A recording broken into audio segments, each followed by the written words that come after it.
Okay, this was scene 2. Especially when it comes to women. Because we still don't have enough women in our community, in our atheist humanist communities who are speaking out, especially from Muslim backgrounds. And that brings me to the next question.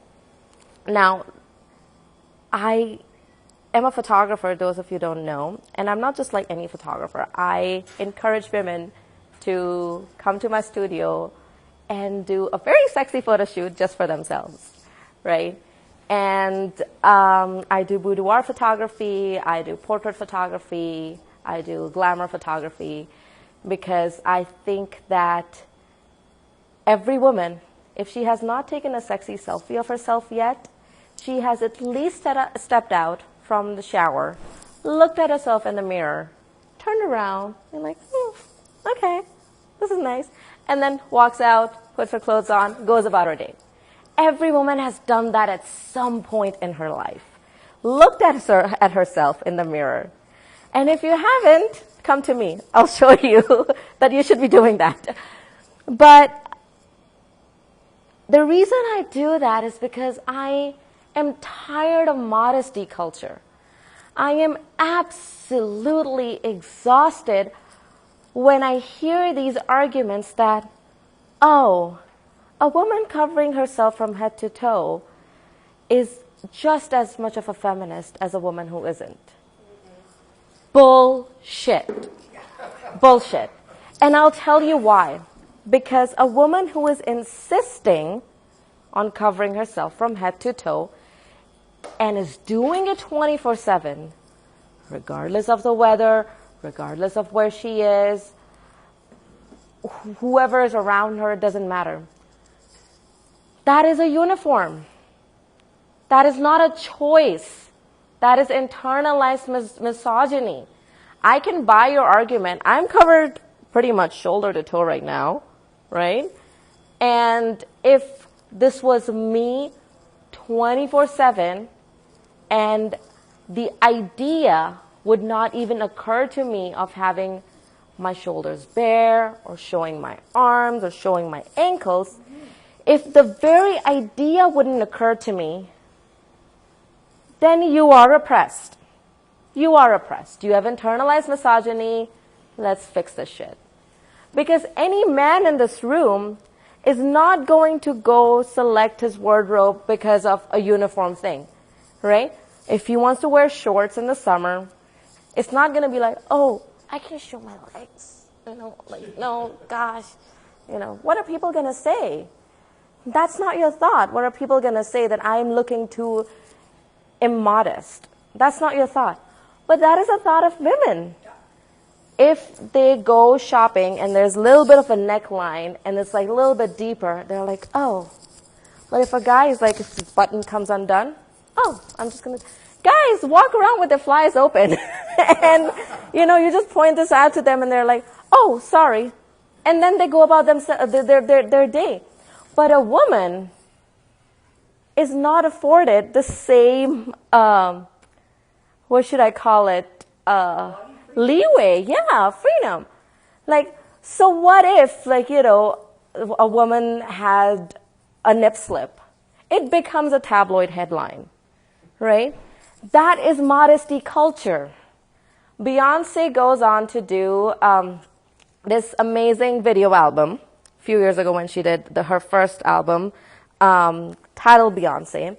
And in that album was very, very feminist-centric and very female sexuality-centric.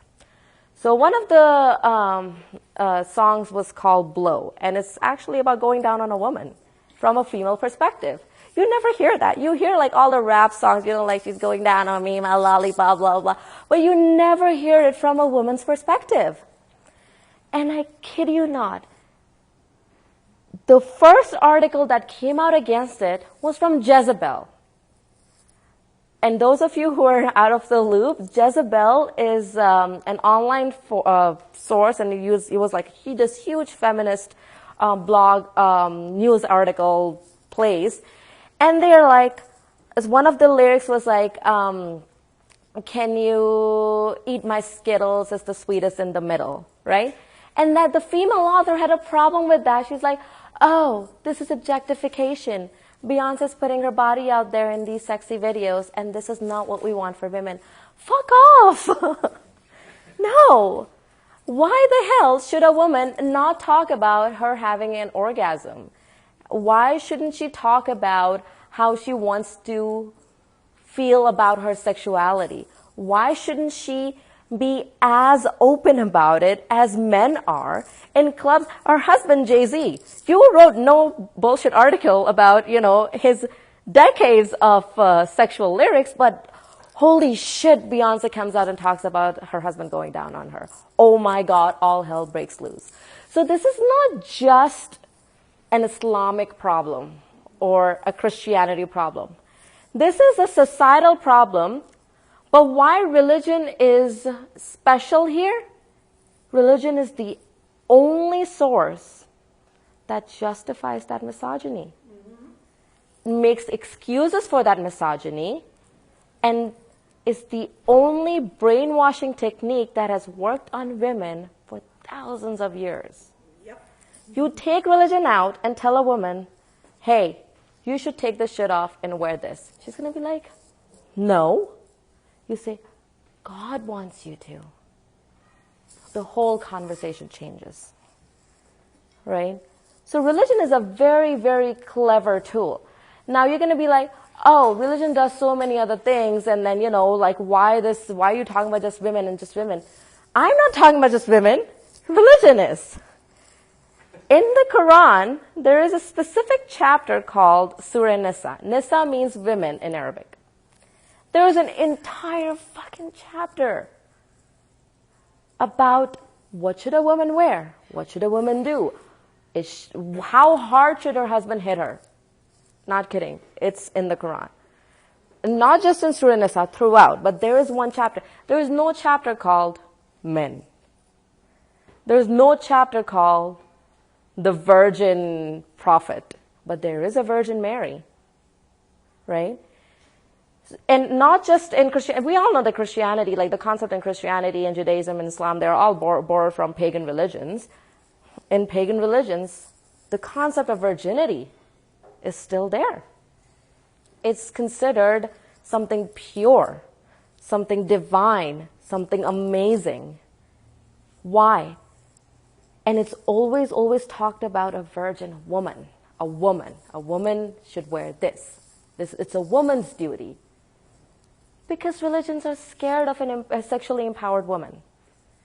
It is not a coincidence that when you go out to European countries, or even Western countries like Canada and the U.S., although in terms of progress, U.S. ranks a lot lower overall, but even in the U.S., there is a reason why all of these Islamic or hyper-religious societies say the Western woman is a characterless woman, right? And their definition of characterless is somebody who is not sexually inhibited, who is not afraid to, who does not feel intimidated if somebody sees her ankles, who does not feel intimidated if somebody sees her shoulders. That's a characterless woman. Right? Character is all about what's up in your vagina, but not what's in your head. That's what character is. You can be a lying, cheating asshole, but you are a noble woman because you stay covered and you stay at home and you let your husband beat you. Right? That is the definition. That's the mindset that we are working with. That a characterless woman is a sexually sexually empowered woman. But why is that such a big threat? Because when you're sexually empowered, your entire country is empowered. You can no longer be subjugated. You want your seat at the table making decisions. You are influencing policies. It's no longer a man's world. You're competing in the man's world and be like, hey, your competition just doubled. That's what you're doing. And that terrifies them. It is not a coincidence wherever you'll find sexually empowered women in societies, you will find lesser crimes, you'll find better education, you will find a more peaceful and harmonious relationship between the government and civilians. European model is an excellent example of that, right? And you will find lesser religion. Yes.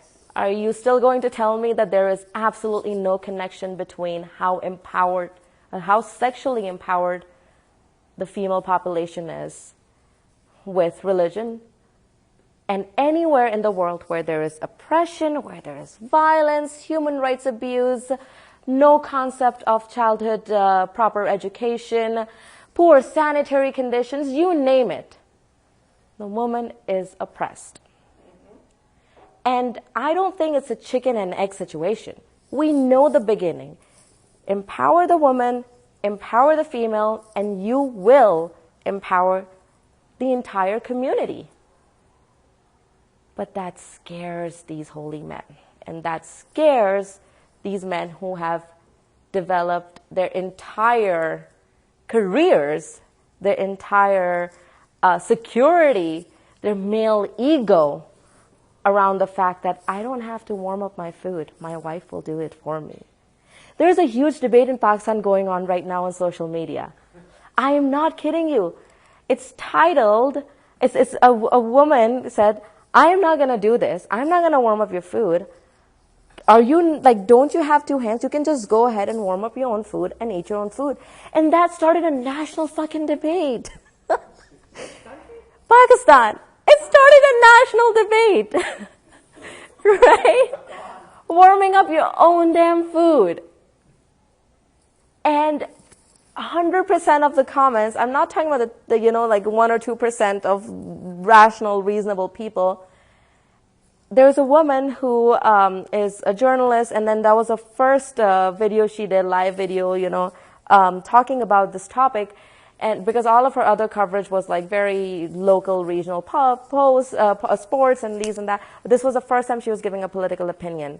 That is the world going to come to an end if you get up and get yourself your own glass of water, right? And if you think that women just want to go ahead and work and make a career, it's because she just wants to wear designer bags, designer clothes, get her hair and makeup done. She's like, so what if we want to?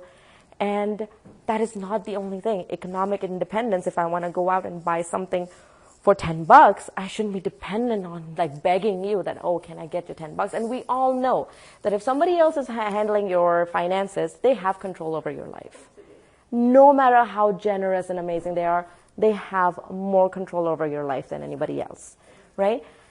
So these people started calling her whore, bitch. She is a prostitute. The next thing we're going to hear is that she's going to go and put, they're like, it must be in your family that your family engages in incest because this looks like that's all happens in your family. That happens in this country too. Right. You don't have to go to Pakistan. It happens here. Yeah. But the idea that I'm trying to establish is that her proposition that, dude, just because you have a dick doesn't mean that I'm going to go and keep serving you, that led to the idea in these men's heads that this is happening because she's having just too much sex within her family. How do you make that jump? How do you make that connection? And that's why I decided to do this topic, because when George told me that I want you to speak, I'm like, this is the thing that I want to talk about.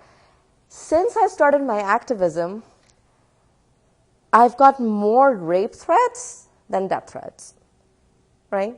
I am not scared of, I know that I'm very well protected in this society, and there's a small chance of me walking out of here and getting shot because of my views. Very small chance. More of a chance for me to walk into a U.S. school and being shot for no reason, but very less of a chance walking outside today and being shot. But the kind of threats that I got were entirely sexual in nature. Entirely. And even Ali, my husband who's sitting at the back, sometimes when he gets threats, it's about people doing rapey stuff to women in his life. And that's coming from the religiously devout. So there is a strong, strong sense of sexuality tied in with religious obedience. So I think for that reason, if we are not empowering women sexually, we are not empowering anybody. We're empowering one thing, religion. We are empowering that. So that's why, fuck modesty culture. I don't want to hear anything about it. And I don't think that, it's feminist if a woman wants to wear a hijab. No. The fact that she is able to, without threat or violence from anybody else, that's feminism. But her making that choice is not feminism. That choice in itself is not a feminist choice. It's like those, GOP Republicans when they say, I'm going to go around and wave my Confederate flag because it's free speech. Of course it is. And of course you should be able to do it. But you know the history behind the flag. Same thing applies to the hijab. Of course you should be able to wear it. But I'm going to keep reminding you of the internalized misogyny and of everything else that one hijab represents. Because you're not going to be wearing a miniskirt and going out in the hijab. So you can't fucking tell me that hijab is a piece of, like, one single article of clothing. It's not. It's an entire lifestyle. Just like Hasidic Judaism. It's an entire lifestyle. You're not going to tell me that that one wig or, those leggings are just single article of clothing. No, it's an entire lifestyle. And that personal becomes political always, always. Personal is political. Gender violence is a political issue. It starts from your personal experience and what you're taught. It's a human rights issue. Exactly.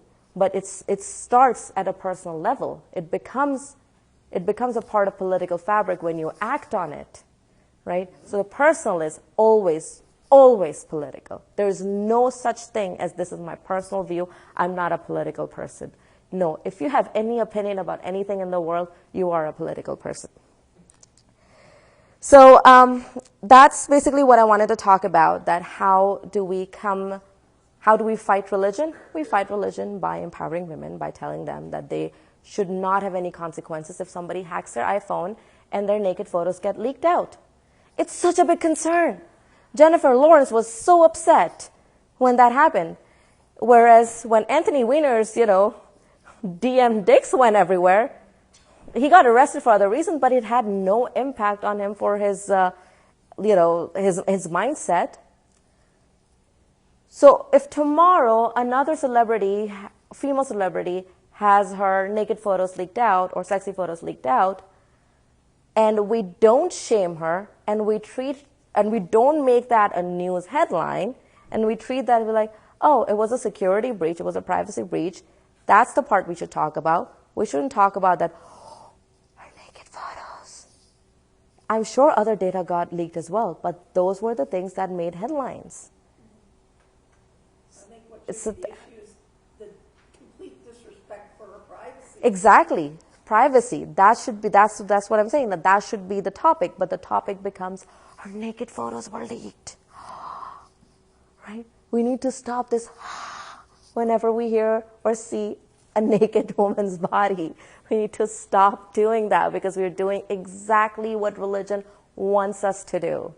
That's what we're doing. There are a lot of tribes in Africa where women don't wear anything, when men don't wear anything. They don't have any freaking problem with that. Why do we have problems with that? Because their society was not perverted by oppressive religious ideas. That's the difference. Now, I'm not going to say that they don't have, some superstitious problems of their own, but that's a different topic altogether. But if you want to defeat religion, you need to start empowering women. Now, how are we going to do that? Get out of the anonymous bubble. When I stepped out from, I actually never had an anonymous phase in my entire activist career because I was always up in your face kind of person, right? So when I started doing this, and this was a while ago, at the time, there were a handful of women who were in this ex-Muslim or atheist community in general. And I can count them.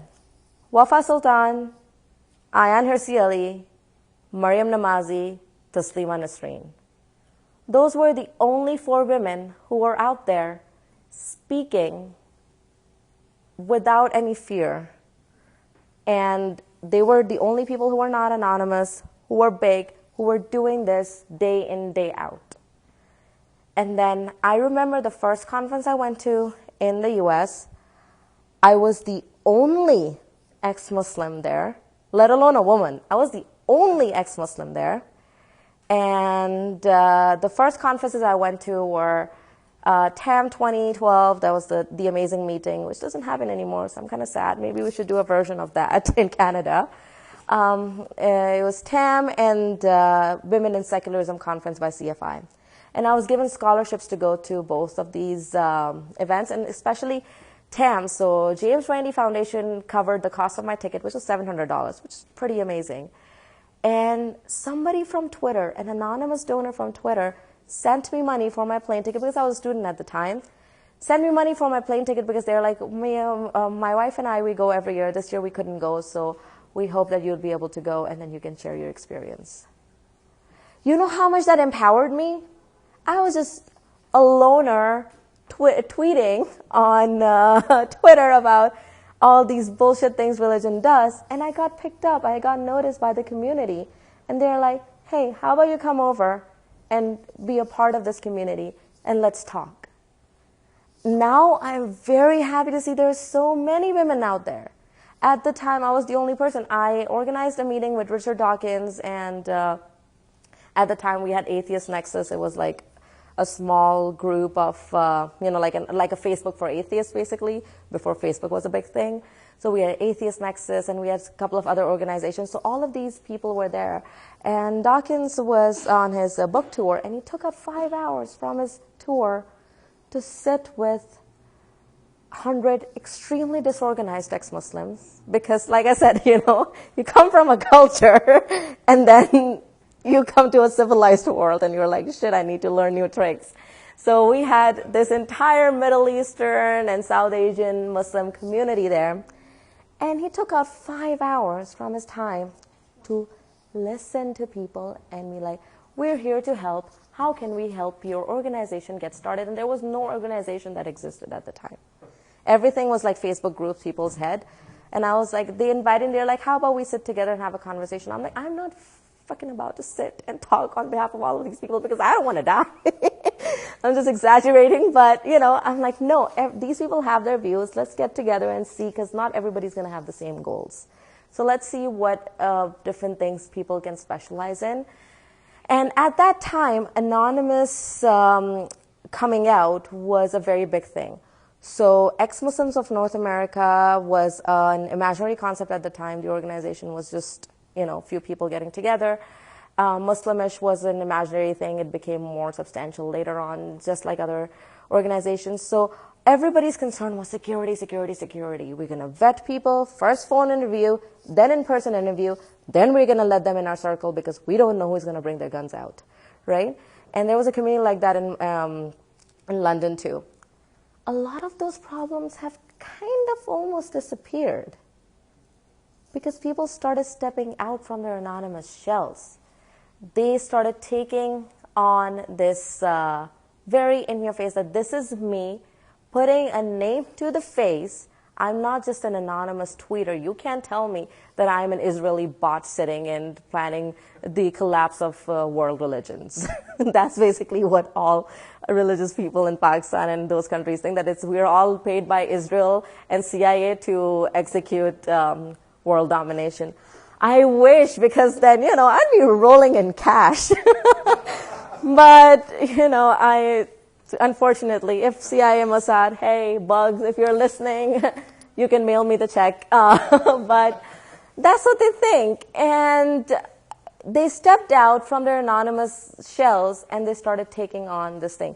Now, did I have concerns about my safety and security? Yes, there's a reason I haven't been to Pakistan in a very long time. I didn't see my family, my parents, my brother and sister I still haven't seen my brothers for over 7 years now, but last 2 years ago, 8 years actually, I haven't seen my brothers, but 2 years ago was the first time I saw my parents and my sister in over 6 years, because I couldn't go back to Pakistan because there was all of these targets on my back.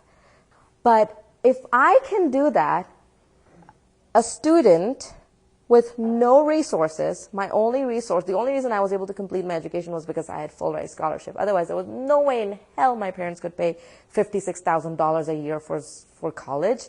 It's ridiculous. US is crazy like that, right? So I was a student living off scholarships and doing part-time work in college and saving up all of that money and going to conferences. And I had no security. I was an immigrant.